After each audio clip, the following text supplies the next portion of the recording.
Hello everyone, dear Professor Sternberg. First of all, I want to welcome you all. I am Selin Ünser and I am one of the board members of Özyeğin Üniversitesi Psikoloji Club.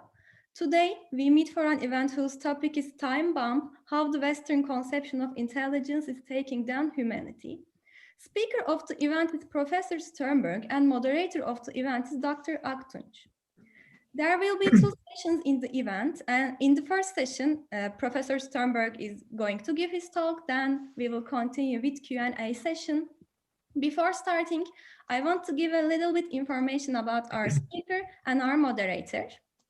Robert J. Sternberg is Professor of Human Development in the College of Human Ecology at Cornell University.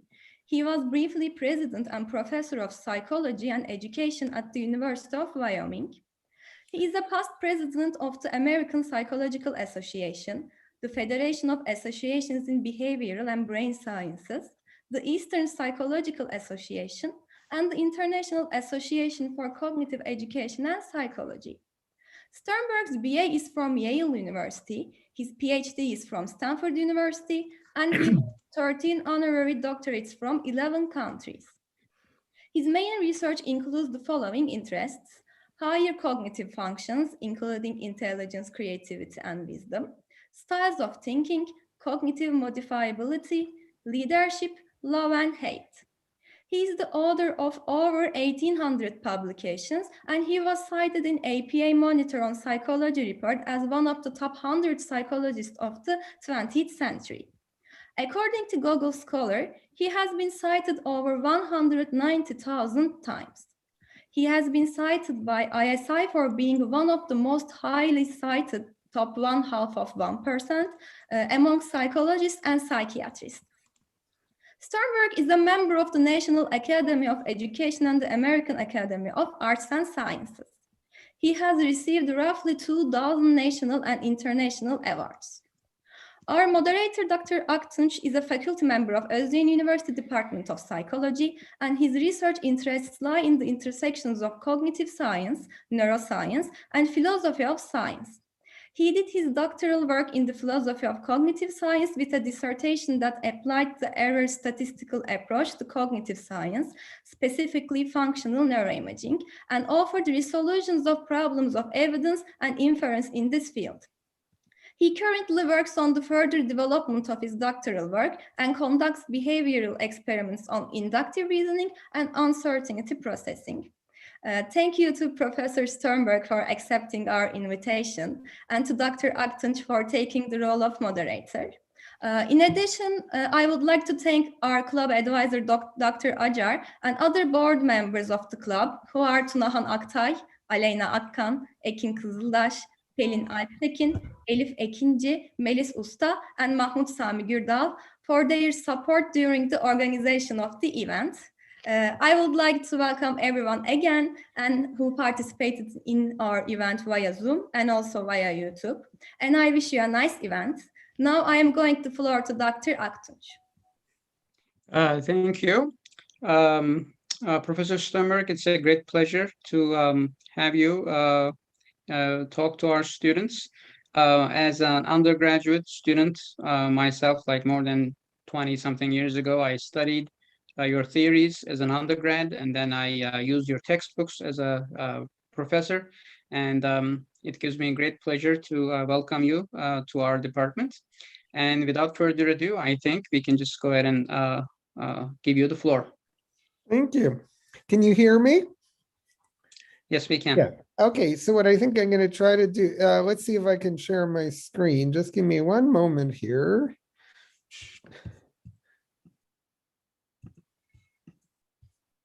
All right, here it is. Okay, and let's see if we can make this.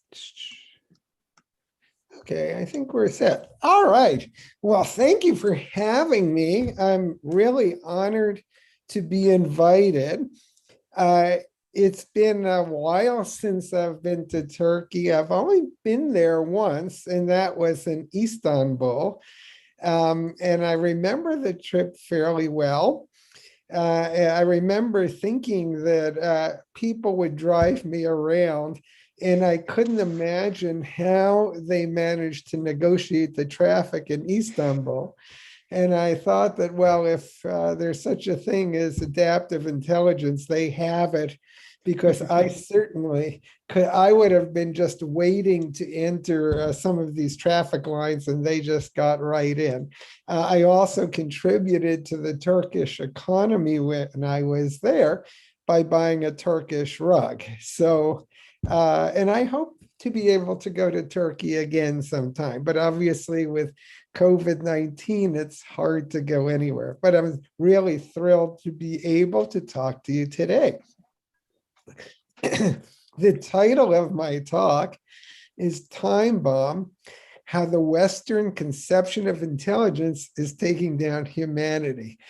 And this is an unusual talk because it seems to have a musical background. I have 10-year-old triplets, and I have 2 girls and a boy, and the 2 girls are identical twins, and I can hear them singing in the background. I don't know if you can, but it's not every talk that you get music in the background while the speaker is speaking.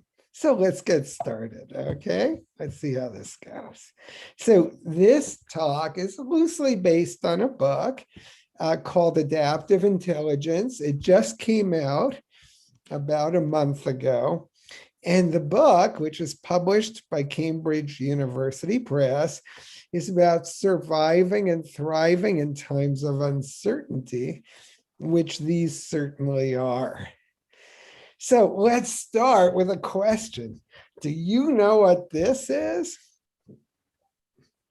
I don't know if you know, but I'll tell you what it is. It's a Norwegian lemming. So if you learn nothing else from this talk, you now know what a Norwegian lemming looks like. Now, what do you see here? What is that? Well, it's a picture of lemmings committing mass suicide. So one of the lemmings says, "Shut up, you moron. Do as you've been told. It's for your own good." And you can see the lemmings jumping off the cliff to their death. Ta-da! Except that the pictures are fakes. In fact, the lemmings do not commit mass suicide. The reason some people in my country, the United States, think they do is because there was once a Walt Disney movie that had lemmings committing mass suicide. But what you're seeing here, as you can see, is a diving contest.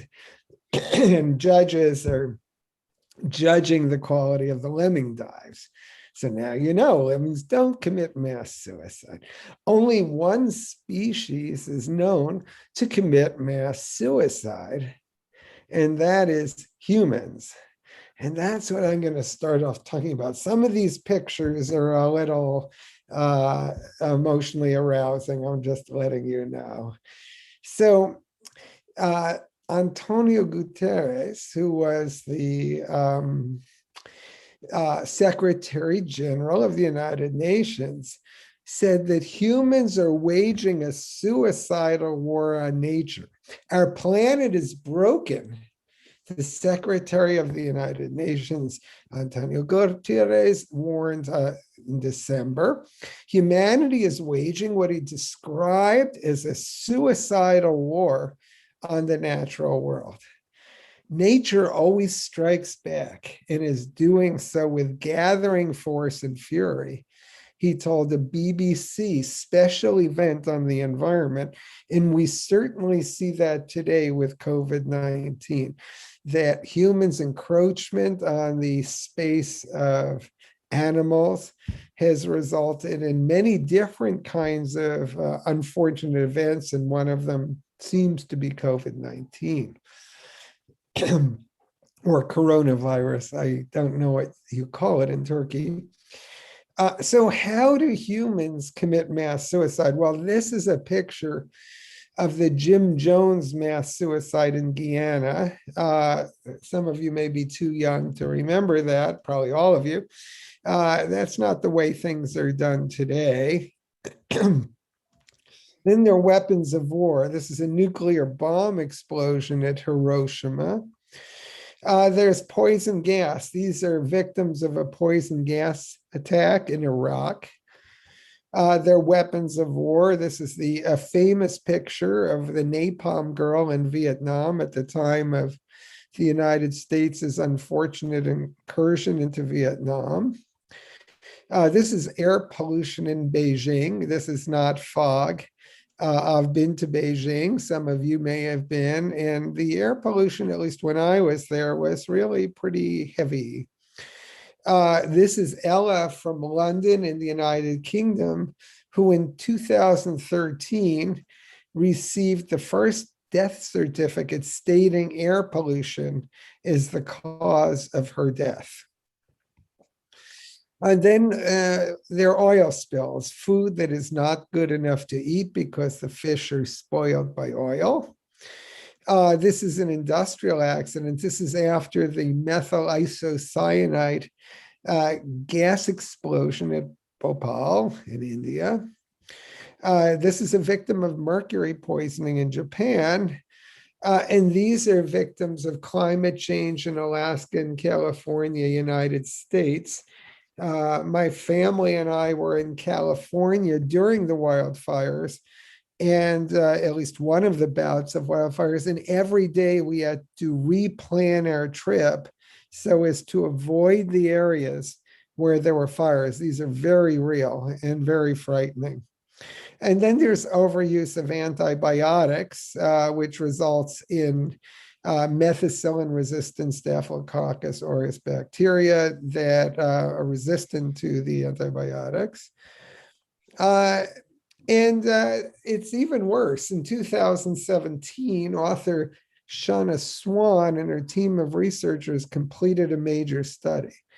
They found that over the past 4 decades, sperm levels among men in Western countries have dropped by more than 50%. They came to this conclusion after examining 185 studies involving close to 45,000 healthy men. So however you may feel about some of the events of the past, when I talk about failure of adaptation today, I'm talking about literal failure, that if sperm counts keep going down, we as a species simply will become unable to reproduce. These are 2 residences in New York City in the United States, my state. One is a very ritzy house, and the other is very substandard.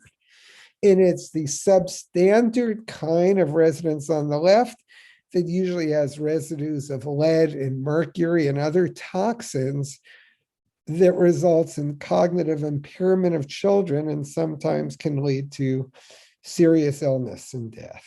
It's not just in major cities. This is a rural income disparity in and around Appalachia in the United States.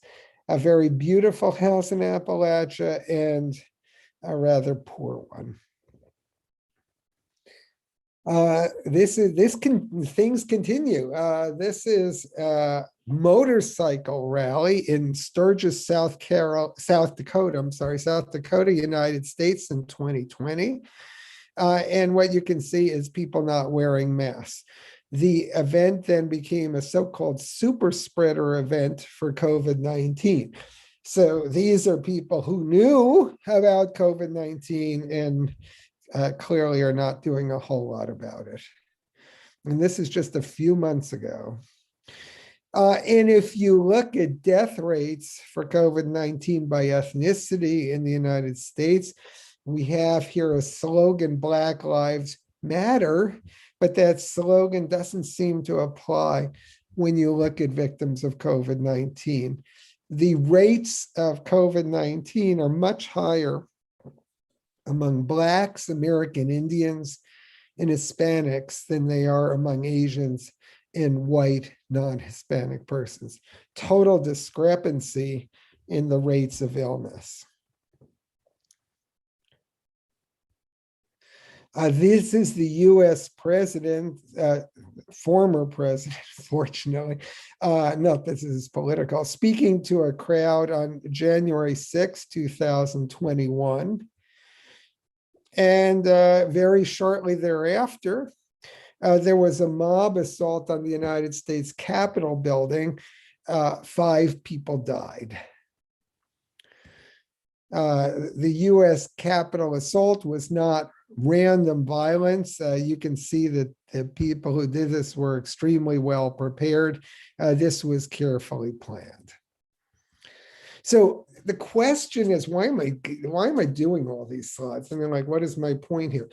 What I'm going to be arguing today, now we're getting to the argument of the talk, is events like these are a result, directly or indirectly, of intelligence is conceptualized in the West. And here you can see an example of a sort of IQ test problem, the kind of way we conceptualize intelligence. Now, high IQ, which if you're psychology students, you've learned about, has its advantages. It enables us to do well on IQ tests and so-called proxy tests, tests with other names that in fact measure general intelligence. In the United States, we have many different names for IQ tests, SAT, ACT, GRE, but they're all measuring general intelligence plus some other more specific skills. So high IQ enables us to create and deliver super powered stuff with cell phones. I mean, like, that's pretty cool. Here's a Samsung Galaxy Note 9. It enables some of us to set the alarm on hotel alarm clocks. That's the one at the right. Not me. I'm more at the level of the one on the left. And IQ predicts lots of shorter and longer term individual successes. But even long-term success for the individual is short-term success for humanity. What has happened is that our societies have produced what is sometimes called a tragedy of the commons. So this notion of a tragedy of the commons, with which you may be familiar, at least in this country, came from cattle grazing on grass in a commons in New England in the early days of the country in the 1700s, 1800s. And a smart owner, farmer of the cattle, would want his cattle to graze on more grass because they'd become fatter and then be worth more money at market. The problem is that if everyone does what seems to be smart for them individually, it's a common loss, because soon there's no grass left and you end up with a lot of cattle but no grass to graze on. So the cattle either get sick or die or hungry or whatever. So what individually in the short term seems smart for a farmer, collectively in the long term turns out to be rather stupid. This is an example of traffic. I don't know if it's it could be from Istanbul, but it could be from New York City or Los Angeles or wherever. And you have a traffic jam. And each of the people in the cars may be thinking, if these idiots would just take the bus, I could be home by now. So individually, it seems, it's a smart thing to have a car. I'll get to work faster. But if everyone does it, you end up with a tragedy of the commons where everyone is stuck in a traffic jam. So the characteristics that lead to individual success, including on IQ tests, often lead to adverse long-term collective outcomes. And for individualistic societies that think almost exclusively about individuals, which is the United States, for example, you would know more about Turkey than I would, this can be disastrous. In the epoch of COVID-19, many parents have been upset that in my country, all kinds of standardized testing for college and graduate admissions has been delayed and often canceled as a result of COVID-19. So they think, our kids can't take these intelligence tests and they need to take them to get into college. Yet even many people with high general intelligence failed the most obvious adaptive intelligence test. And the adaptive intelligence test is just things like engaging in social distancing, wearing a mask, washing your hands. So they get sick and sicken others, or even are responsible for their deaths. I don't know what's going on in Turkey, but in the United States, it's amazing. There are people, especially in some states, going around breathing on each other. They're getting each other sick. Some of them are dying. And they just keep doing it because of their political ideology. That's stupid. That's not adaptive intelligence, because basically they're literally killing off themselves and other people for the sake of a political ideology. That's nuts. We all had the chance to stop this pandemic. We blew it. And still, in most of the world, people are blowing it. Is IQ more important than basic adaptive survival skills? Each individual's success sometimes has brought humanity and many other species closer to collapse. And in our country, we're losing bees through our insecticide poisons. Moreover, conventional general intelligence-based tests, although standardized, are not really fair to everyone of any species. So this cartoon says, for a fair selection, everyone has to take the same exam. Please climb that tree. And obviously, the different species are at a differential advantage or disadvantage in climbing the tree. But the same is true of people, that when you give them a standardized test, not everyone has the same opportunity to do well as a function of the resources that were invested in them as they grew up. Going way back in time, primitive hominids presumably did not have the G or the IQ points to create the technology to destroy the world. Of course, they probably didn't have the IQ points to create flush toilets either. So, IQ points are worth something. It's nice having flush toilets. But how many of us have the IQ plus knowledge to create a flush toilet? So much of what we consider smart is not really our individual intelligence. It's collective intelligence based on the contributions of other people. So many young people who have advantages because their parents were well off or well educated or invested a lot in their education don't realize the extent to which their achievement depends on the collective intelligence, the investment of so many other people. We rely on this collective intelligence, which magnifies the effects of IQ plus knowledge in both constructive and destructive ways. So you could see that at the Chernobyl nuclear power plant number 4, before and after the explosion. This accident occurred because a whole string of people failed in their responsibilities. Their individual intelligence wasn't enough. Collectively, they didn't combine their intelligence in a way to prevent the disaster. And the result is that even now, 10 years later, after this visit is being shown, it's still highly radioactive. Some, such as Steven Pinker, a professor of psychology at Harvard, say things are getting better, much better.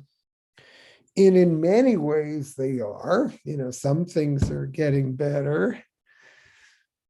But the problem is not today, tomorrow, or the next day, but over the long term for our children and grandchildren. So the people who look at, oh, things are getting better. Yeah, well, they are getting better if you have money and if you have resources and if you have societal position. But on average, things aren't really going that great. And what people fail to do collectively is think about what kind of future are we creating for the next generation, not just for us today. And it's starting right now. The disasters that we have created, we're starting them.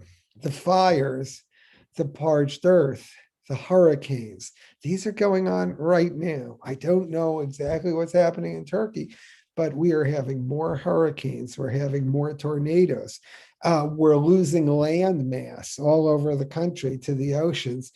This is happening now, and people are concerned about their scores on standardized tests, which measure trivial kinds of things like, your knowledge of trigonometry or your knowledge of how to solve a multiple choice problem.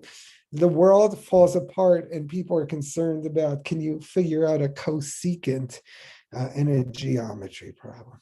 The founders of the testing movement, of the IQ testing movement, had a well-intentioned goal: to create a meritocracy rather than a plutocracy.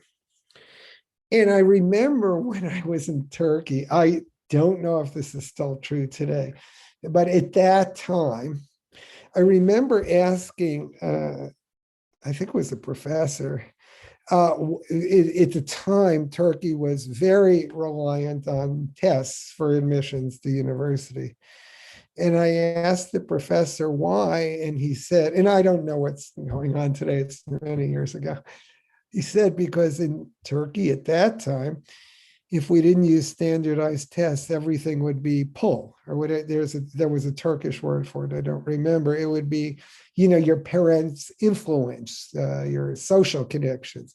So the idea there at that time, or at least so I was told, was also to create a meritocracy rather than a plutocracy based on money and social position. What founders of the testing movement in the early 20th century could not have known was how highly test scores and socioeconomic status would correlate and become intertwined. In other words, they had the noble intention to create a meritocracy, but they didn't realize that to a large extent, test scores launder socioeconomic status variables, that parents of higher social classes just can invest more resources in their children so that on average, the children can do better on the tests. And it's not, if you want to ask who is responsible, it's not any one group, it's really all of us, at least in the United States. Again, I don't know about Turkey, but we rely heavily on these tests. In the United States, colleges and universities get useful data for free on who will raise the prestige ratings of the colleges and universities. They want to have high test scores so they can say they're great universities.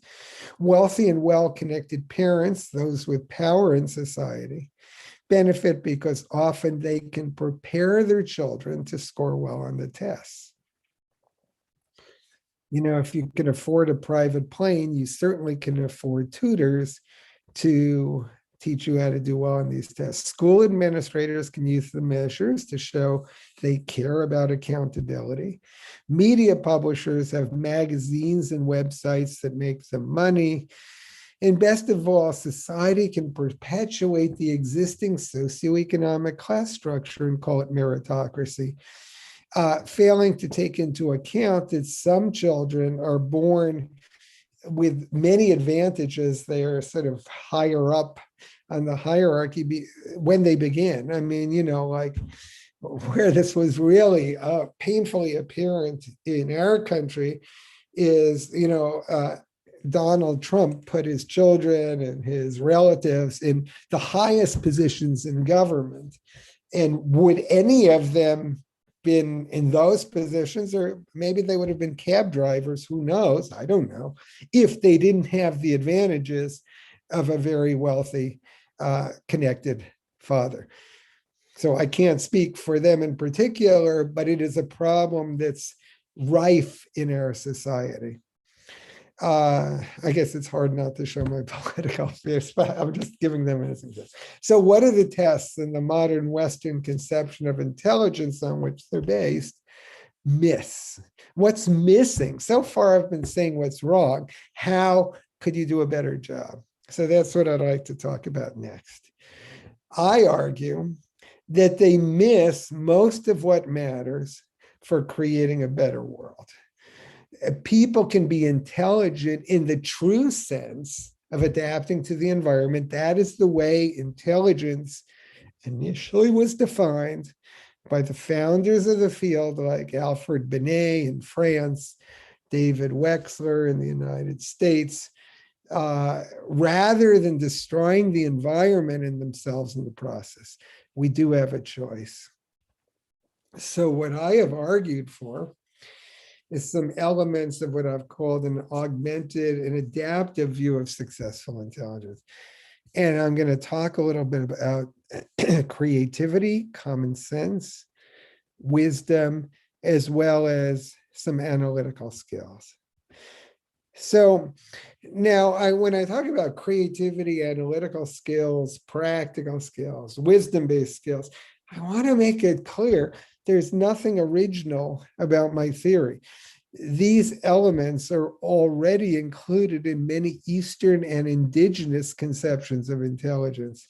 So for my money, many of the indigenous societies in the world better understand intelligence than do Western psychologists studying intelligence. So for example, in our research, we found that the rural Kenyan conception of intelligence had 4 terms: Rieko, which is somewhat similar to general intelligence; Luro, which is similar to what I call practical intelligence; Paro, which is similar to what I call creativity; and Winjo, which is similar to what I call wisdom. So I think if you get away from the kind of artificial environment that psychologists created when they were interested in predicting school performance, and you get a broader conception based on what do you need to succeed in the world, the notions about intelligence are already there, but they're not psychologists with PhDs who have them, but indigenous societies in places like rural Kenya. So let's start talking about creativity. So how do you actually measure this stuff? I mean, like, these are some of the tests we have used in our research and are using. We're doing this kind of research right now to measure creativity, like design a scientific experiment on a topic of your choice, or draw a picture of the beginning of time. Or suppose the Nazis had won World War II. What would the world be like today? Or write a creative story using the title, "Social Media Died Today." Or draw an advertisement for a new brand of bow tie. Or create an exciting slogan for your school. Or create a new game. So we don't use things like what are unusual uses of a paperclip, the Torrance test kind of thing. We try to use tests that more connect with the college students and sometimes high school students, secondary school students whom we assess. So here's an example of an essay. I used to be Dean of Arts and Sciences at Tufts University, which is near Boston, Massachusetts in the US. And we had a project called Kaleidoscope, where we used tasks like these to measure creative, analytical, practical, and wisdom-based skills in the applicants to the university. Here's an essay. If the Trojans had heeded Laocoon's advice and thrown Odysseus's wooden horse into the sea, they would have defeated the Greeks at Troy. Aeneas would then never have had reason to flee the city, and he would never have ventured to Italy to found Rome. Without Rome, neither the Roman Republic nor a Roman Empire would have existed. Concrete, the arch, plumbing, and the sauna might never have been invented. The modern implications of Rome never having existed are indeed drastic. Lacking even concrete floors, people would resort to sleeping in the mud, and without plumbing or saunas, they would be perpetually filthy and generally quite chilly. France could not have built the base of the Eiffel Tower without arches, so tourists would be unable to purchase miniature collectible towers in Parisian convenience stores. And I chose this essay from among many we received because I thought it's very creative, and it was written by someone whose standardized verbal test score was nothing special. The point being that you can have high school students applying for university who are very creative, but our tests will never show it. Though what they show is whether you're the kind of person who does what you're told to do and does it well, who's compliant, who listens and then pleases your teachers or your principal or whoever. Oops. So when we looked at the predictive efficacy of the test, this was for this is for Rainbow Project, which was a project I did when I was a professor at Yale before I moved to Tufts. What you can see is that if you start with a test of general ability, the SAT, which has verbal and math sections, and you add our test of creativity, you roughly double prediction of first year grade point average. So even if all you look at is grade point average, measuring creative skills doubled prediction. Moreover, using our measures, you greatly decreased racial and ethnic group differences. So if you look at the red bars, those are for the SAT, which is the test of general ability of G. And if you look at our tests in green and blue, they don't entirely eliminate differences between groups, but they substantially reduce them. So we both increased prediction and decreased differences. And the reason this is so important is that at least in our country, the United States, often students who are of diverse racial, ethnic, and socioeconomic groups have been disadvantaged in terms of the backgrounds in which they grow up and the schools they go to, with the result that they simply don't perform as well on conventional tests. On our test, they did almost as well. So I talked a little bit about creativity. Now I'm going to talk about common sense or practical intelligence. So this is a so-called Dilbert cartoon.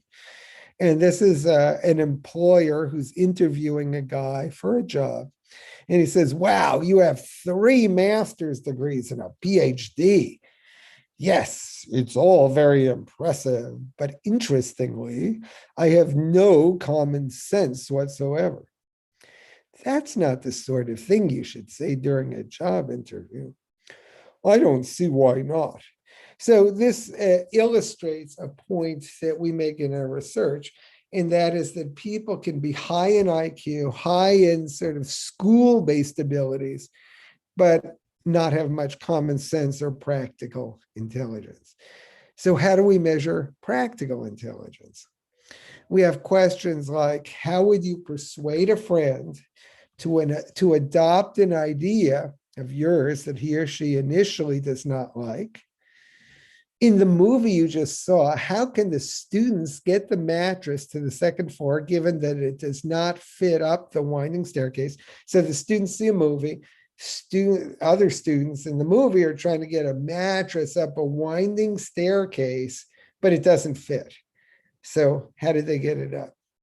Or in the movie you just saw, there's a student asking a professor for a letter of recommendation.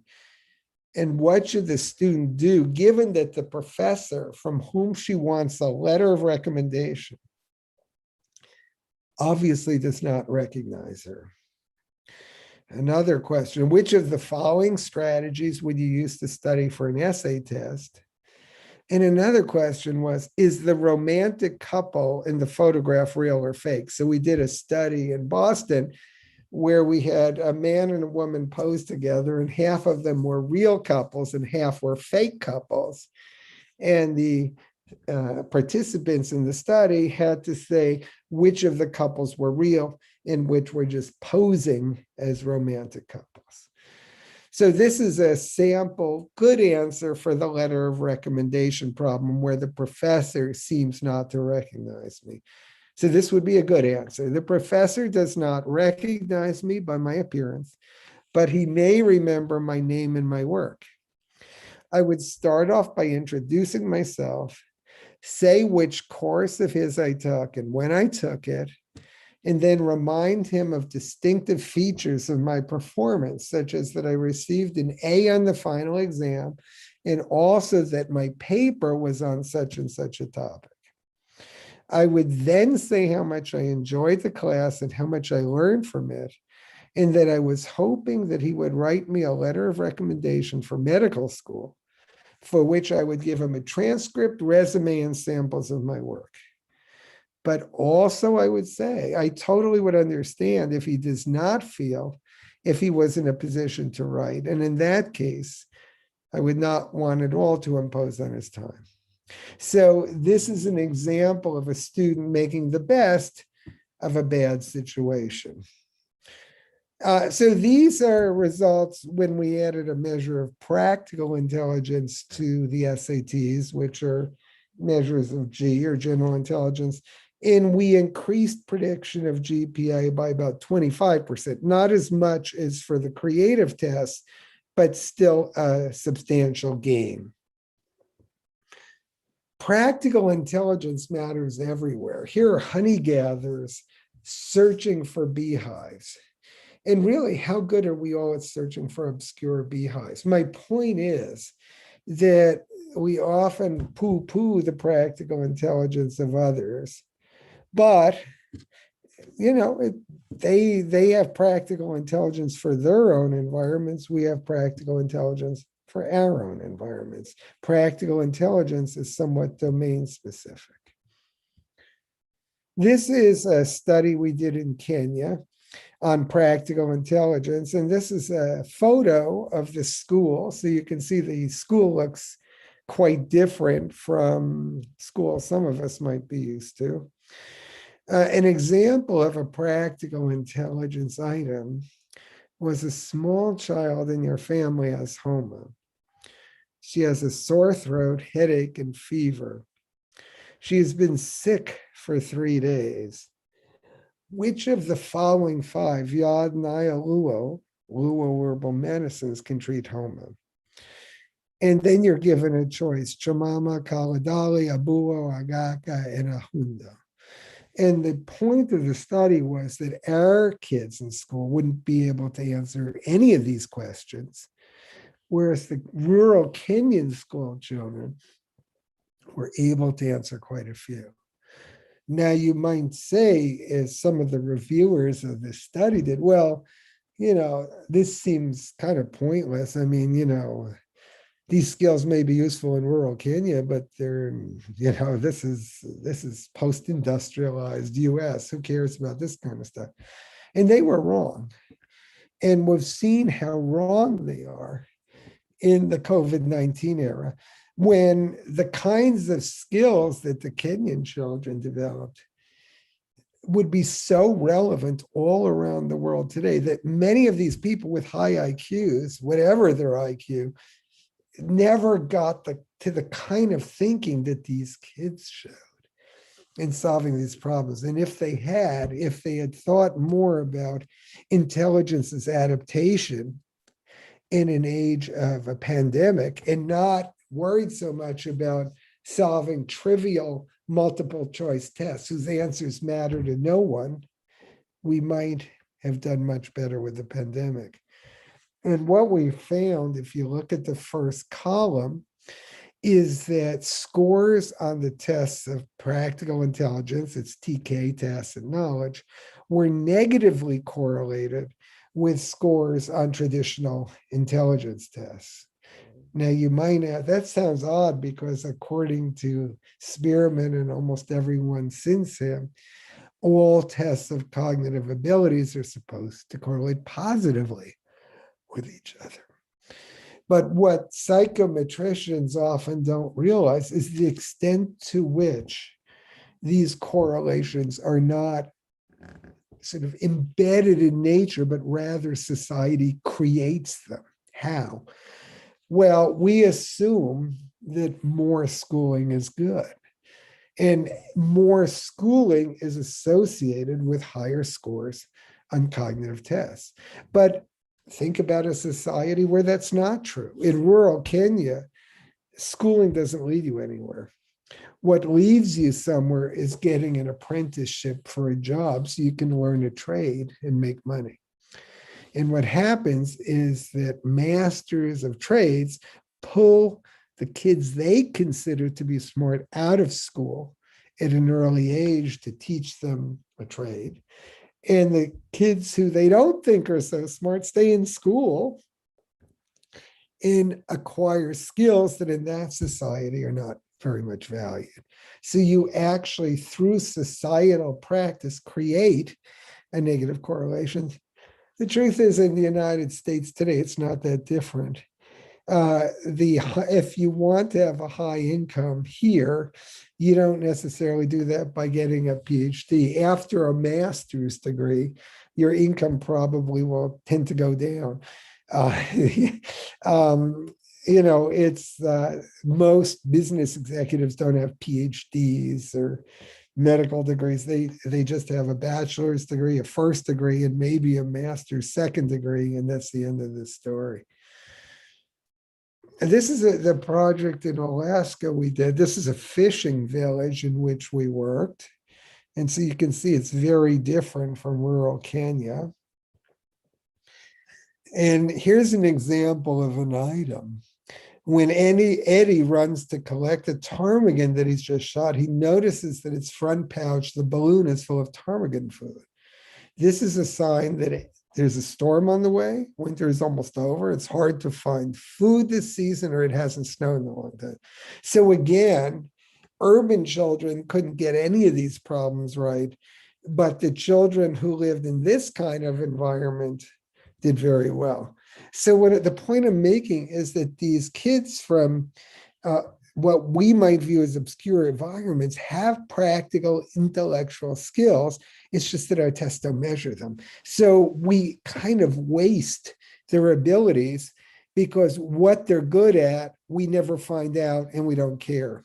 And what we found, as you would predict, is that the rural children did better on the indigenous practical skills, and the urban students did better in IQ. So again, how well you do on tests depends on what kind of socialization you have as a young person to prepare you for the challenges you're going to face in your own environment. The general point is that common sense is not the same as IQ.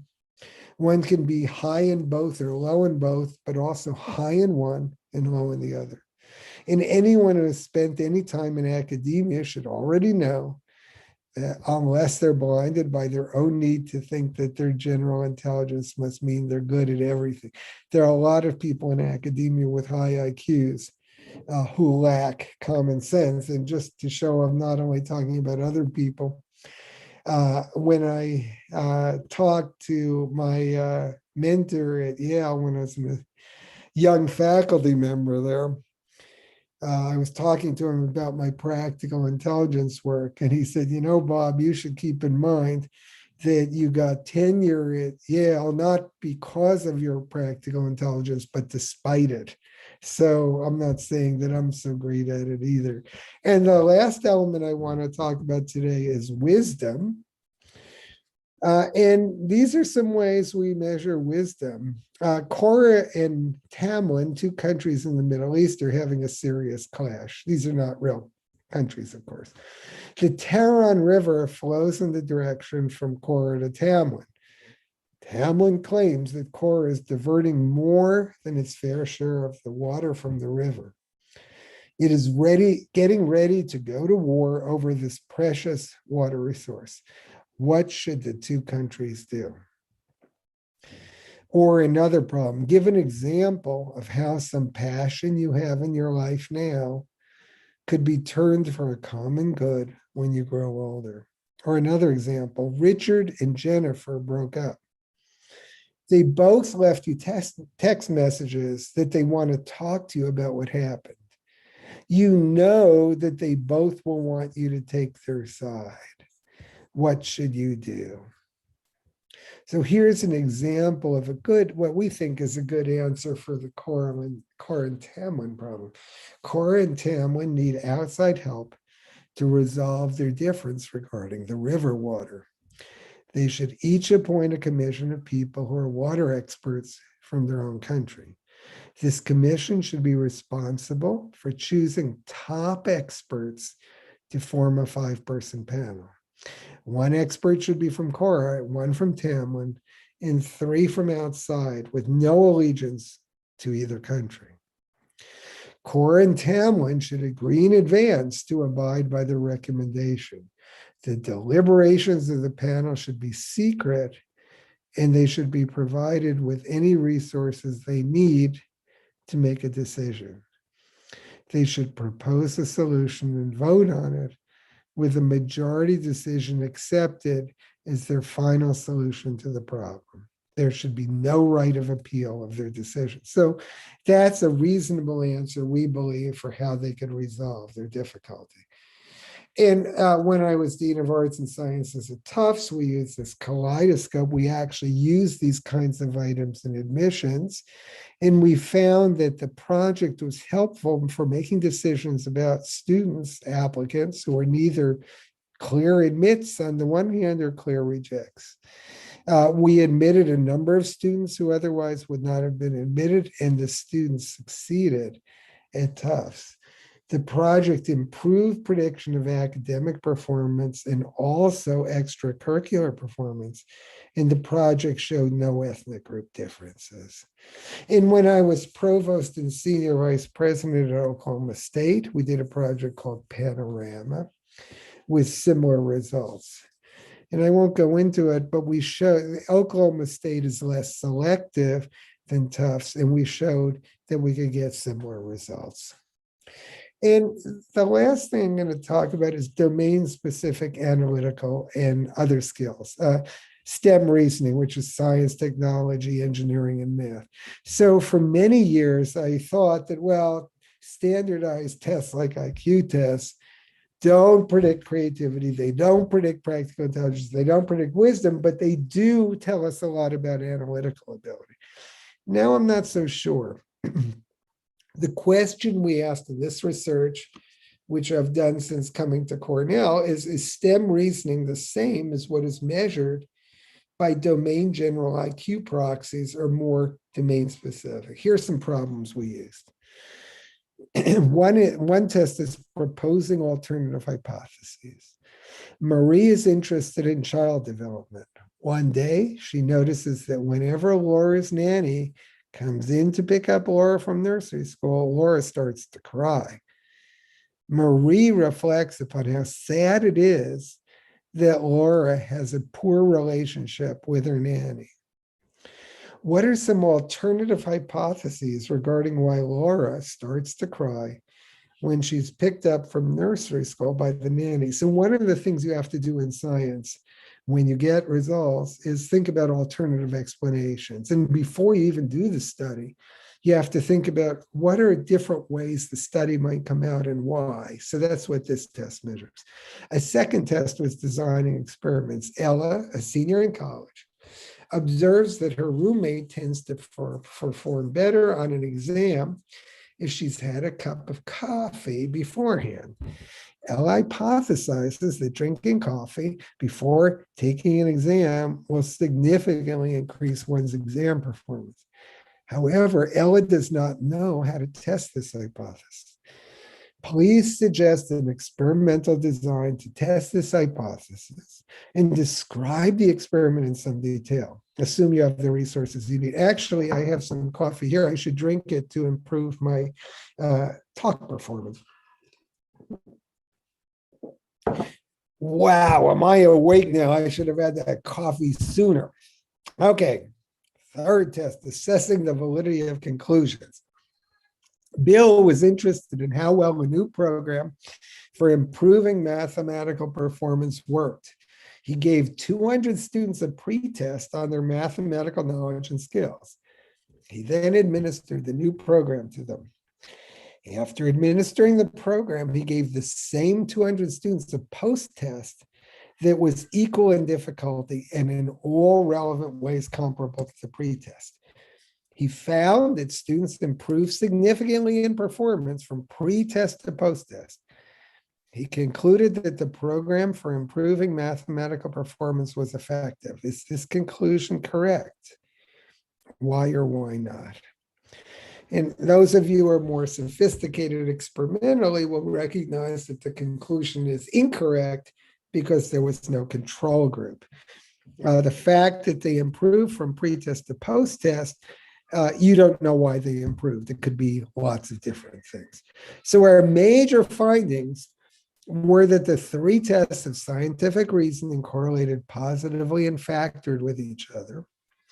Tests of fluid abilities like letter sets, number series, SAT, ACT also correlated positively and factored with each other. But the tests of scientific reasoning in our sample showed trivial, or in some cases, negative correlations with the fluid ability measures. In other words, the IQ types of tests don't even measure the skills you need to be a good scientist. So the question of us is, why are we using these tests for admission to university, for STEM programs, for scientific programs, when they don't even predict how well you reason scientifically? So the tests of scientific reasoning, at least in these samples, measure reasoning skills different from those measured by standardized tests of fluid ability. Standardized tests thus may provide incomplete and possibly sometimes misleading results for admission to STEM graduate programs. Now, I've talked today about analytical, creative, practical, wisdom-based skills. There are other skills that matter for success in life. Intrinsic motivation, mindset, passion for making a difference, demonstrations of active concern, citizenship, specific talents, emotional intelligence, rational thinking, critical thinking, integrity. I'm not saying that those were the only traits that matter. My point is that the conventional IQ-based cognitive testing is incomplete in what it measures, and that often it doesn't measure the kinds of stuff that are most important for success beyond early schooling. The fly in the ointment, in our country at least, is that standardized tests based on modern Western notions of intelligence are seriously limited and narrow, because modern Western notions of intelligence are seriously limited and narrow. What we mean by a smart person is just incomplete.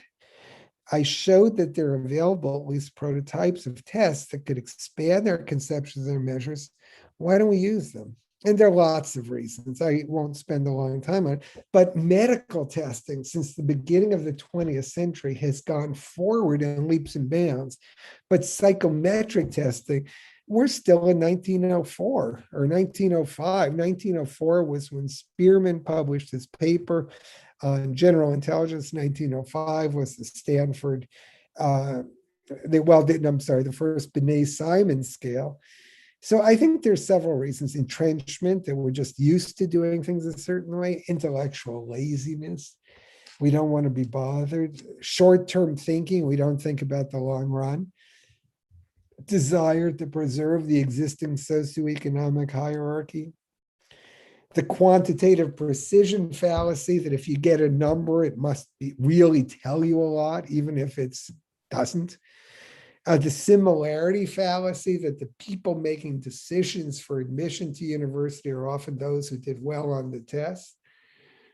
Public relations, financial and other benefits, and just straightforward superstition. The Western conception of intelligence values people who are very good at doing what they're told and fitting into an existing cognitive, social, economic structure. Even creative professions often value those who are creative, working within entrenched paradigms, and who do not challenge the existing structure of the field. People who are highly creative or wise often do not fit well into the structure and are challenged at every turn to stay in their place.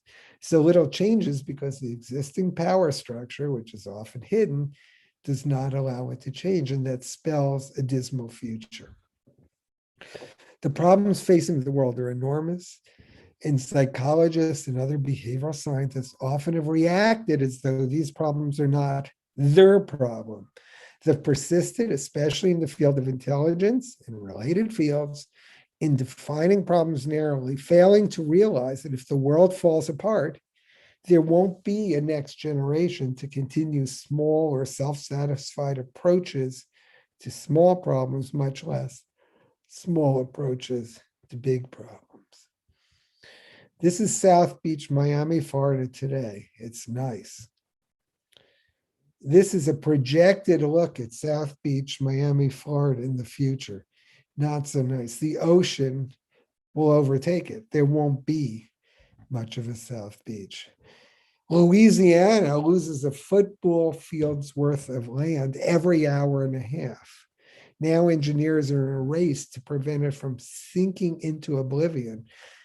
Look, this is a map of Louisiana, a state in the south of the United States. This is the way it looks like on the map.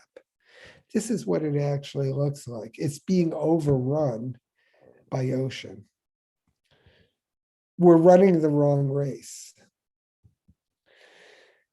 At least one black sheep lemming has figured out the race to run, and so can we.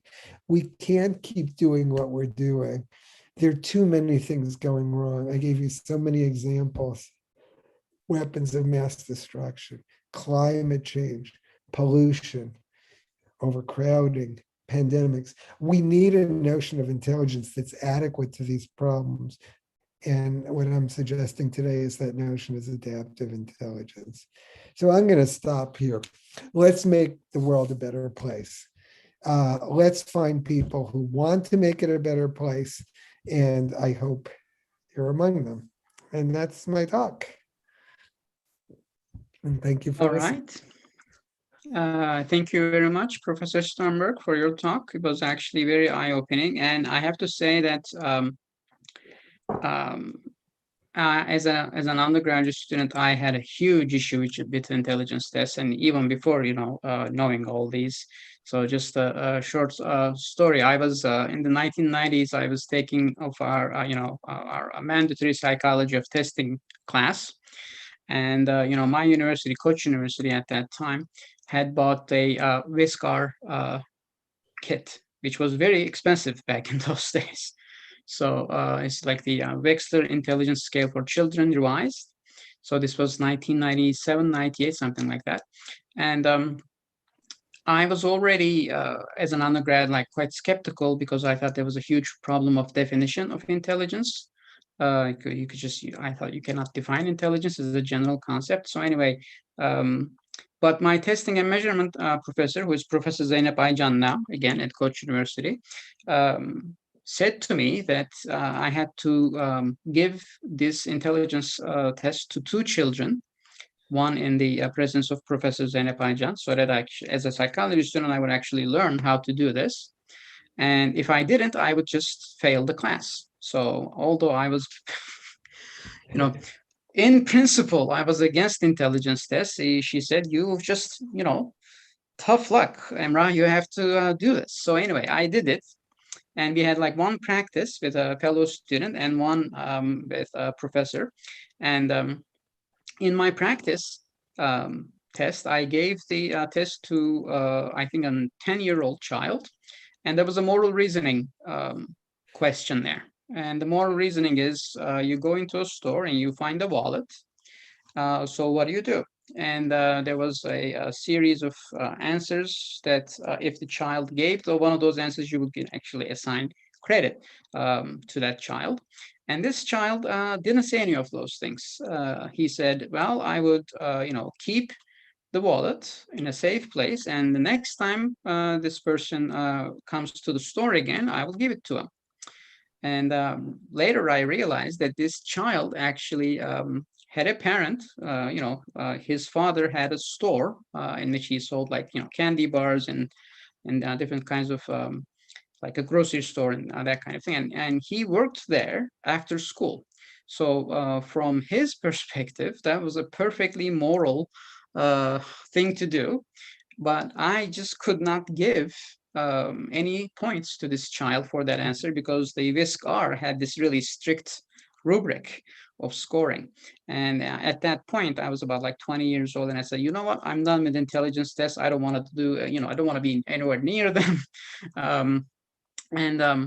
So to actually, see Robert J. Sternberg, to actually have, this highly critical view of intelligence tests actually makes me feel good about myself too. So I was intuitively feeling or thinking these things, and now you actually nailed it. So thank you very much. So we have several questions that were sent to the organizers of this seminar. At the same time, you can just write to chat or write directly to me over chat if you want to ask a question, or if you want to talk, you ask your question yourself, talk directly to Professor Sternberg, just raise your hand on Zoom, which is under reactions. So on the bottom, there is this button, reactions. If you go that, right underneath the small window that pops up, there is this raise hand function. So just click that, and then I'll see you. And I already see one. So I'm going to start with questions that were sent earlier. So Professor Sternberg, you actually mentioned university entrance examinations, SATs, ACTs, and I think at some point you asked if Turkey has things like that, and I think it's worse than in the as in the US, because this question I saw, I just made me feel very sad, because I had to take, of course, the university entrance examinations more than 25 years ago, and I realized it's still the same. So here's the question. In Turkey, our education system asks high school students to choose a field, either one of Turkish and math, social sciences, science and math, or foreign languages, and this they have to do when they start the 11th grade. In addition, the university entrance criterion is based on this field selection. So to give you an example, a student who wants to study psychology needs to take the Turkish and math test in the central examination. So what do you think of such a clear-cut distinction? If a student is not perfect, or let's say very good at math, for instance, they will not be able to study at a prestigious university. So should scientists still insist on such clear-cut differences in intelligence, is the question. Yeah, well, nothing like getting involved in the Turkish admission system. I'm sure I'll make those people happy. Obviously this would not be a system I would have chosen. I don't know why it was chosen. What I tried to show in the whole talk is that the skills and attitudes you need to succeed in higher level studies and in jobs are not characterized well by those kinds of academic tests. So you end up selecting people who they may be quite fine in what they do. I'm not so worried about the people who are selected. I'm more worried about the people who aren't selected, because you're not selecting people who may have excellent skills and attitudes for the work but they're being given tests that are not all that relevant to what they're going to be doing. That's what I tried to show repeatedly, right, in the talk, that the kinds of things these tests measure are kind of small bore academic problems. If if you look at real world problems, I mean, anything, they're not multiple choice, they're not trivial. Real world problems are emotionally involving, unlike test problems. They have high stakes. They take a long time to solve. Often it's not clear what the problem is. Often it's not clear that there really is a best solution.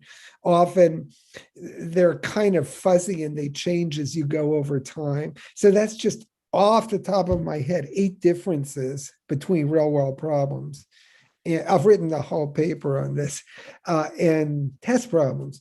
And why that matters is you're selecting people for skills in solving problems that are unlike those that they'll actually have to solve on the job. I mean, and this can be high stakes if you're looking, say, for clinical psychologists. I mean, like, really, who cares about their ability to solve advanced math problems? When let me give you an example. When we lived in Boston, we moved there when I became Dean of Arts and Sciences at Tufts. And we started off going to the most prestigious hospital in Boston, one of the most prestigious hospitals really in the world for our medical care. And we quickly found out that the doctors there just didn't care about us. They were researchers and, they were looking for their next publication and they were doing this stuff because they had to do it. Or for the reputation of the hospital. So then we decided to go to a less prestigious hospital, and the doctors were much better. And so, what you're doing is you're selecting people for skills that may be important, just not for the job that they're going into.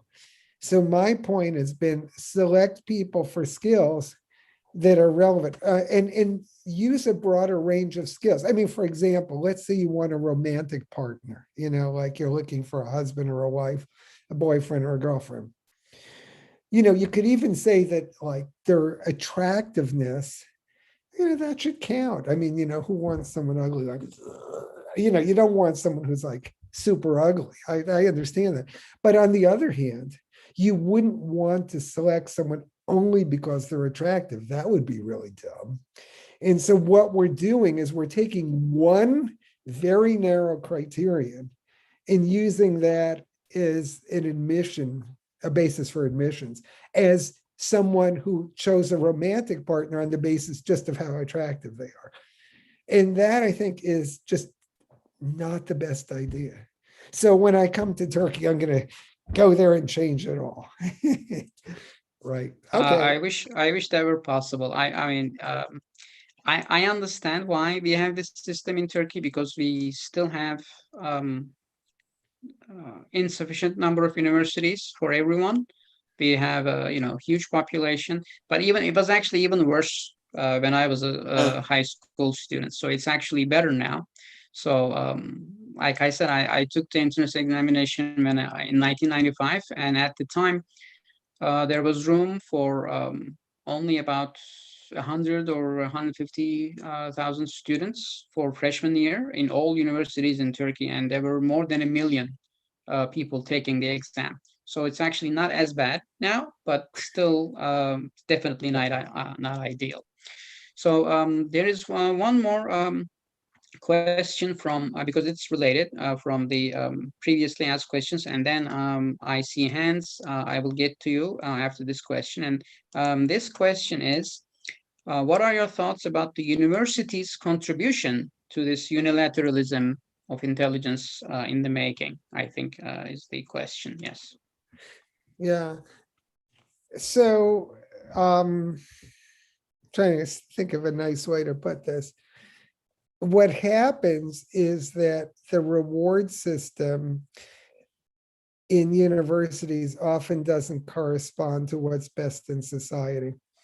So, for example, in the field of intelligence, the easiest papers to get published are the ones that show yet another thing that general intelligence correlates with. General intelligence correlates with a lot of things. There are now thousands of papers showing that general intelligence correlates. Here it correlates with something else. Paper. I want to get hired. I want to get promoted. I want to get a salary increase. And those are the easy papers to get accepted. If you go up against the establishment, it's hard to get your papers accepted. It's hard for me to get my papers accepted. Why? Because it pisses people off. They don't want to hear, that everything they've spent their life on doing IQ tests, you think is a bunch of crap. They don't want to hear that. They want to hear how great their work is. So essentially, you're not only challenging a paradigm, it's like you're telling them they have lice or, that they have ugly pimples on their face. I mean, they feel like it's personally offensive because it makes them seem small. And so the reward system tends to reward people doing what's in paradigm. And I think that's unfortunate. It's hard to challenge. I get so many papers rejected by people who I don't even think they read them. They just see it's not in favor of IQ and G. And so I just had a letter saying this work is religion. I mean, like, really? I wrote back, I've never actually written a paper about religion, and I've never, formally studied religion in graduate school. But, if it to this reviewer, if it's not IQ, it's religion or philosophy. And that kind of narrow mentality really makes it very hard for anything to change. So I guess, would I be right in saying that the change that has to happen is going to be more of a social, economic, political change rather than a scientific change? Because scientifically speaking, it's a no-brainer. Yeah, and when I went, I shouldn't say this to students, but when I went into this business, I went into it because I thought, well, the great thing about science is you have all these creative people who will defy the crowd. And then I started doing research in creativity, and I thought, wow, most of them are super conformists. They just stick to whatever the going paradigms are, whether it's social psychology or personality, because that's where the rewards are. That's where the grant money is. That's where the journal acceptances are. That's where the jobs are. And so in any field, there's a lot of pressure to conform, just like in society. And you just have to decide, in the end, you have to decide who you are. I was just having a correspondence with an Iranian colleague of mine who's in the United States, and I was saying, in many countries, it's hard to be yourself. And you'd think when you come to the United States, it would be different, but it isn't. It's the same deal. If you're yourself and you defy the crowd, you tick people off, you get them upset with you, and you end up being an isolate. So that's just who I am. I'm annoying, and I know something about that because some of my work is kind of critical, skeptical of neuroimaging, and that is a huge turnoff for many people. Yeah, exactly. That's a great example, because these days, to be critical of neuroimaging, like you and I might have to find some deserted island, which is unidentified, that we escape to after people come with their swords and hatchets and guns. Yeah, that sounds like it could actually work. All right, we have more. We have more questions. Ipek, you have your hand raised, so the floor is yours. Go ahead. Hi, is my voice clear? Yes. Okay, great. First of all, thank you very much for your talk. I've actually gotten to know you in my freshman year in college, and I always thought it was very interesting because you don't look at knowledge and IQ, like everyone else does. So that was actually really nice. I actually wanted to ask a question about how we could make, more fluid intelligence, more, change the way we test intelligence, how we can actually apply this to the status quo that we have today. Because I personally have test anxiety, and no matter what kind of a test you will give me, anyone could struggle with this, but it's with big exams, you kind of just get one shot or maybe two shots if you're taking the SAT, and then you're done with it. And I see that a lot of students, it's the most miserable day of their lives because they study for, I don't know, 15 years to get to this point. And I know that in Turkey it's a long shot to change things, but how would you suggest we would change this for students? Because I think in work life it's a little bit different because they interview you and they talk to you. So that kind of got me hopeful. Oh, I'm not tested on something, but they talk to me. But yeah, in university entrance exams like it is here in Turkey, it's basically impossible to change things. But how would you suggest we hypothetically do it? No, I'll tell you what we do. I'll tell you what we actually do, not just hypothetical.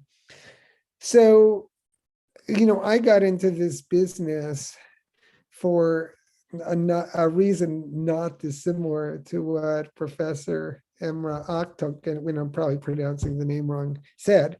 I did poorly on an IQ test as a kid because I was test anxious. I would just freeze when the psychologist came in.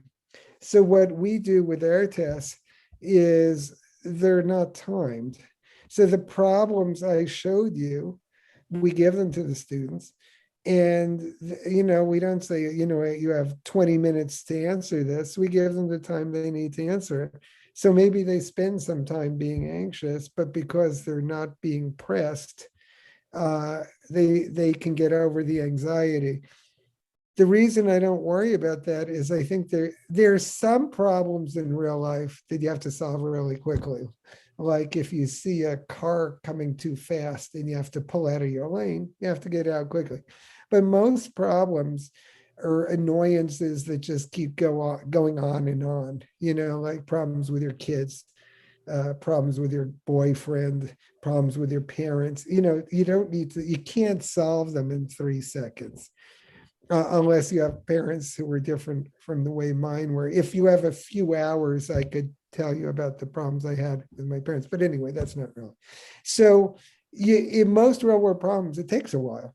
Yeah. So that's what we do. In my course, I'm teaching a course on adolescents. I give them a week. I give them 4 essays. They can do 3.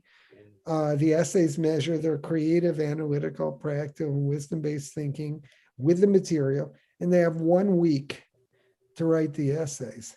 And I think I get much better products than I would if I said, you have 50 minutes on your mark, get set, go. So that's what we do. How do you think that's going to be applicable in the future? Do you think that people will actually kind of want to do that? We did it. That's what we did at Tufts, and that's what we did at Oklahoma State. And it worked great. We admitted many students who otherwise never would have gotten in. So I know it works because when I talked about the Kaleidoscope project and the Panorama project, those were given to tens of thousands of applicants to those universities, tens of thousands. And it worked great. And we were able to admit students who otherwise never would have gotten in. So I know it works. That sounds very hopeful for the coming generation. It's hopeful, except that then I was dean and provost. Since I've gone back to being a professor, once again, no one is listening to me. I can't get my own kids to listen to me. So how would I get, and I have 5 of them, and none of them listen to me. So how would I get big shots to listen to me? Maybe my kids would listen to you guys. I mean, I might need some of you to tell them how to behave themselves. I think it's easier to be dean than to be dad, but Yeah. Better to be dean than dad, and better to be dad than dead. So at least I'm not dead yet. Thank you very much for your answer. All right. We have more questions already that were sent earlier. So I'm going to combine 2 of these. These are kind of like big questions. One of them is it impossible to develop universally valid intelligence tests? I guess is the question. And a related one is, what is the biggest challenge for developing a universally valid intelligence test, if it is possible? What do you think? I think that in my theory, the sort of information processes of intelligence are the same everywhere. Everywhere you have to recognize when something's wrong. You have to define what's wrong. You have to represent the information. You have to set up a strategy. The processes are about the same. What's different is the context to which they're applied. And so I don't think there's ever been a successful universal intelligence test. The idea of things like the Raven was that this would be a universal intelligence test because it uses geometric forms, but it didn't work because geometric forms are more culturally loaded than even some of the other stuff appearing on intelligence tests. So what we do, and I talked about our work in Kenya and our work in Alaska, is we decide here are the processes we want to measure, but we contextualize them to the environment in which students are socialized. Now that may sound, well, that's annoying, but that's the way intelligence develops. It develops in a context. And what has happened in the past is people from one culture decide we're superior to other cultures. So whatever we value, everyone else should value. And I think that kind of imperialism has always resulted in the people from the culture that develops the test confirming that they're smarter than everybody else because it's their test. So I think you can develop intelligence tests for groupings, but something that will work everywhere, I think we don't yet know how to do. There may be eventually universal measures for G, but G is only a small part of intelligence. So what we do when we develop tests is we try to develop tests that are not universal. That's not our goal, but rather culturally appropriate. What makes sense for the people we're testing. Thank you. There's still a few questions that were sent earlier about intelligence. So I'm just going to try to combine two of those. The simpler one is, what are your thoughts about Gardner's 9 types of intelligences?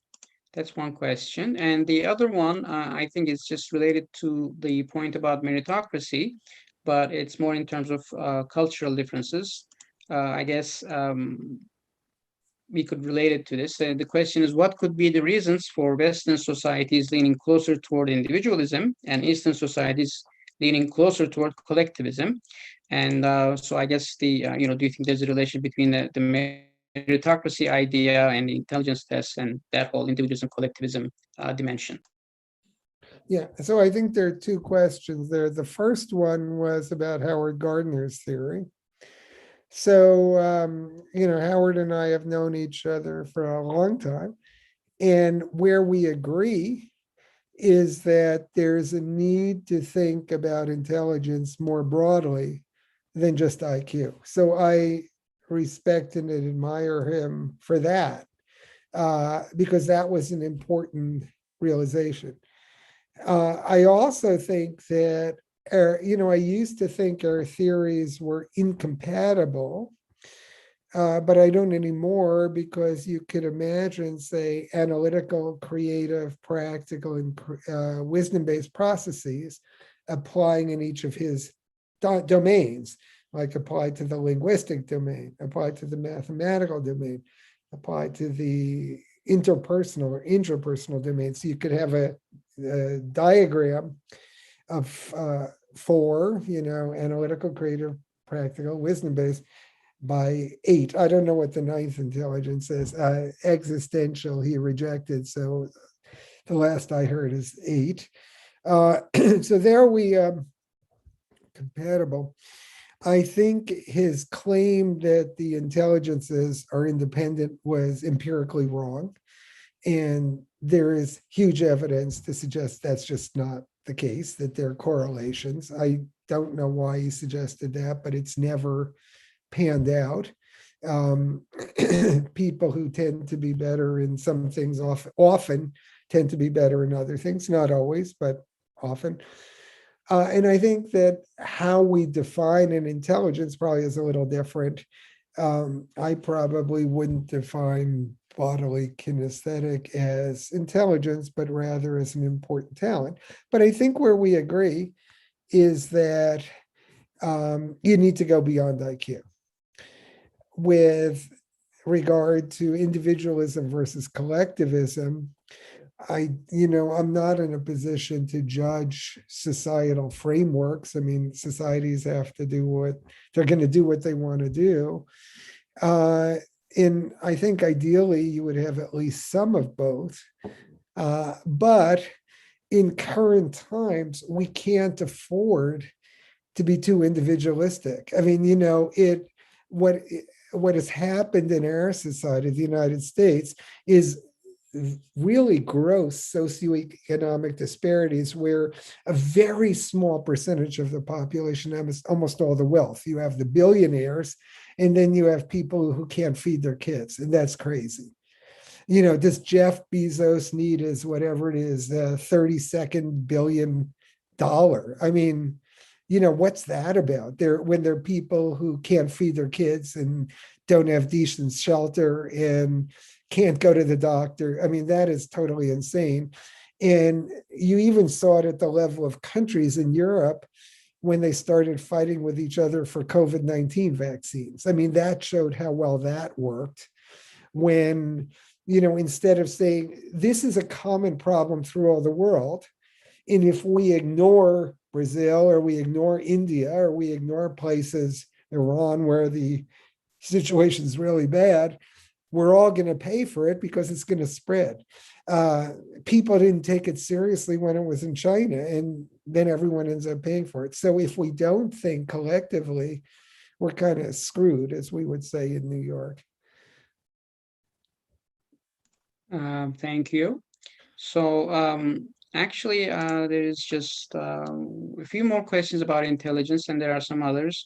One question that was just put in chat was, what do you think can be done to improve practical/creative intelligence? So I guess the question is more about improving or training people perhaps to be more efficient, intelligent, creatively, and not just measuring it. Yeah, so let's talk about creativity.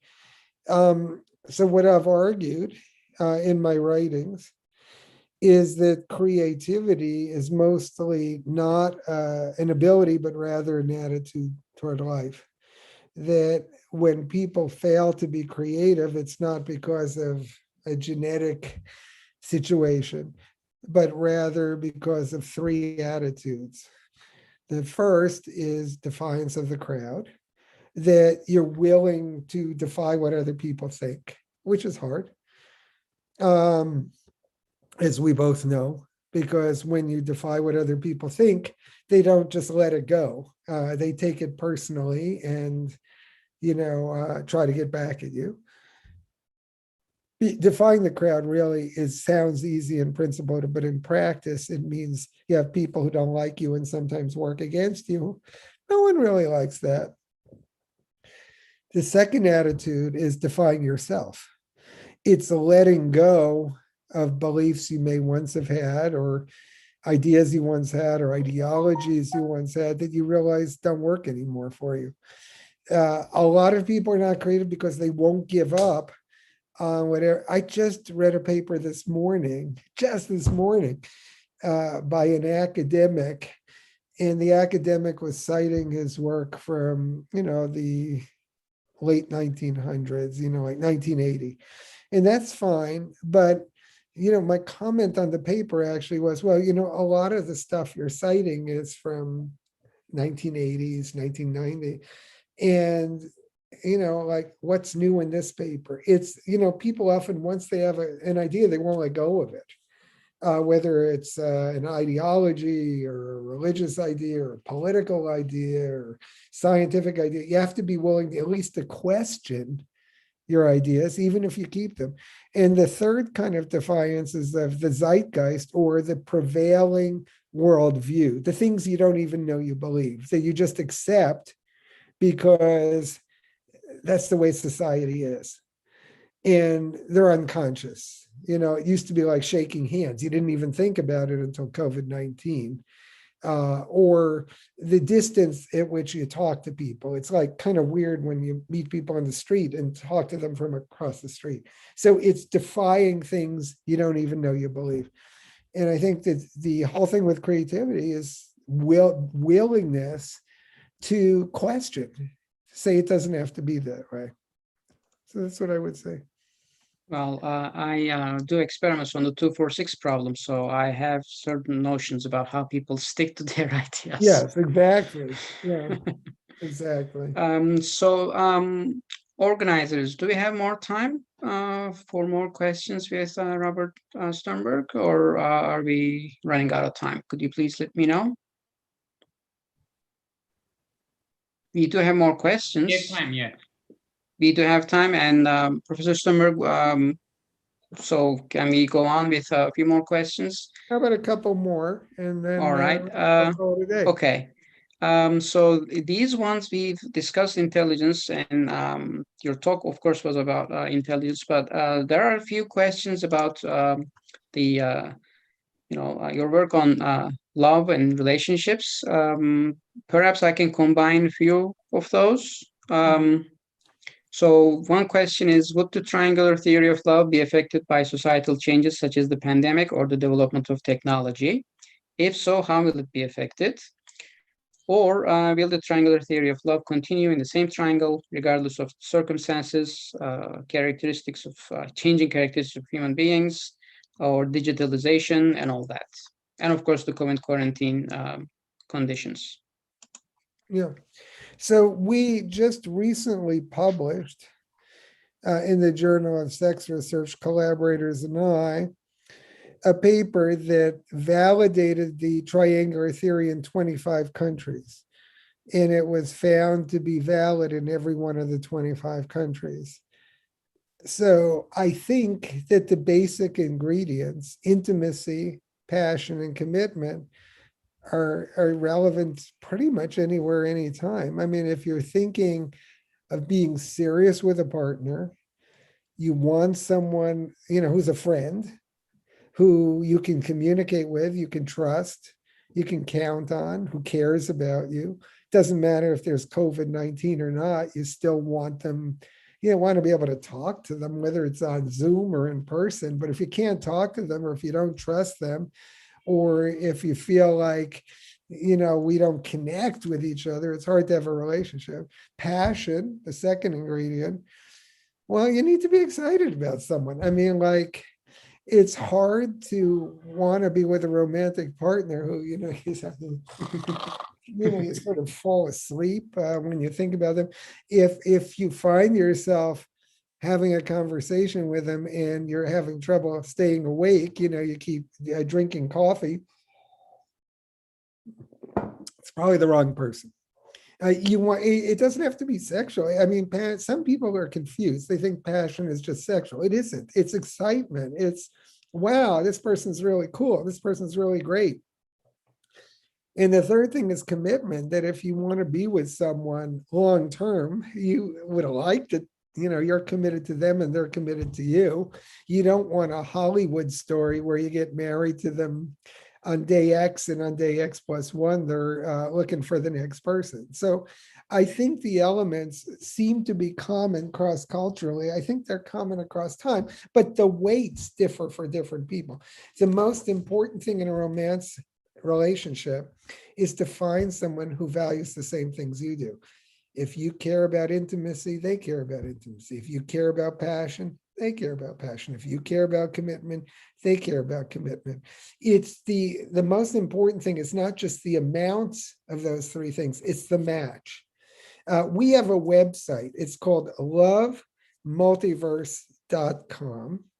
I could actually write it here. And I wrote it there. Well, I think it only went to you.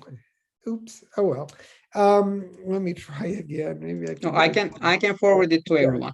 All right, you can forward. But so I talk about these issues at great length on the website. And the idea is that find someone who, what they mean by love is similar to what you mean. That's the most important thing. Because if intimacy is really important to you and they don't care about it, or you really want someone who commits to you and they don't care about commitment, they want to have a good time, that doesn't work. Thank you. So speaking of excitement, there are just two perhaps like non-scientific questions. So what are your sources of inspiration, and what is your most exciting experience in the field of psychology? Oh, well, that's hard. My sources of inspiration are my own personal failures. Everything I do is really, almost everything, maybe everything has arisen out of failures. I got interested in intelligence when I did poorly on IQ tests. I got interested in creativity when I ran out of ideas. I got interested in love when I was in a failing relationship. I got interested in wisdom when I gave bad advice. So I have a talent for being bad at a lot of things. And that is my main source of inspiration. What's the most exciting thing that ever happened to me? Geez. I don't know. I mean, like every time I write a book, I think that this is going to be the theory. And then, a few years later, I decide it wasn't as good as I thought. But I think that adaptive intelligence is on the right track. That what we need to be concerned about today is the way we're wrecking the world. A lot of countries are doing terrible jobs with natural resources. They're doing terrible jobs in controlling disease, in promoting economic inequality. Some of their political choices are terrible, including most of all the United States in recent years. And if we don't think of intelligence as preserving the world for our kids and our grandkids, if all we think about is ourselves, then I don't think we're on the right track at all. That we're essentially setting us up for failure so that our kids won't have a world. I mean, the dinosaurs were around for millions and millions of years. We'll be the first species in the history of the world to destroy itself in record time and carry many other species with them. So that, I guess, to me is what I find most exciting. But, I wish that people had adopted my ideas. I wish I could tell you the most exciting thing is when everyone realized what great ideas they have, but I'm still waiting for that to happen. And I'm running out of time, so I'm getting really nervous, I mean, those wrinkles aren't fake. They're real wrinkles. And if something doesn't change soon, it's going to be all over for me. And I'll have to hope that sometime after I'm dead, people will realize this glorious truth that I had to offer the world. Well, sir, if you say that, then it's really depressing for me. Oh, well, maybe next year, maybe tomorrow. Hopefully. How about tomorrow? Oh, it's a Saturday. That I will don't happen. think so. Yeah. Oh, well, maybe Sunday. That's a good day, isn't it? Yeah. Well, I'm always joking about myself. It's very hard for me to take myself seriously. Professor Sternberg, you gave a really great talk, and thank you very much for answering our questions. So thank you again. So this was it, and we actually at more than an hour and a half.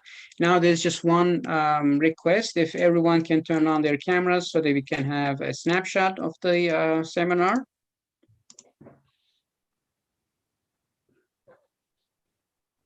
Tunahan, you're in charge of this, I believe. Wait 10 seconds more. All right. Okay, now I am going to take 3, 2, 1, and again. Okay, thank you so much. Thank you. Bye. Thank you, Professor Bye. Sternberg. Thank Have a you. good Great. weekend. Thank you so much. Bye-bye. Thank you. Thank you. Bye. Thank you. Bye-bye. Thank you.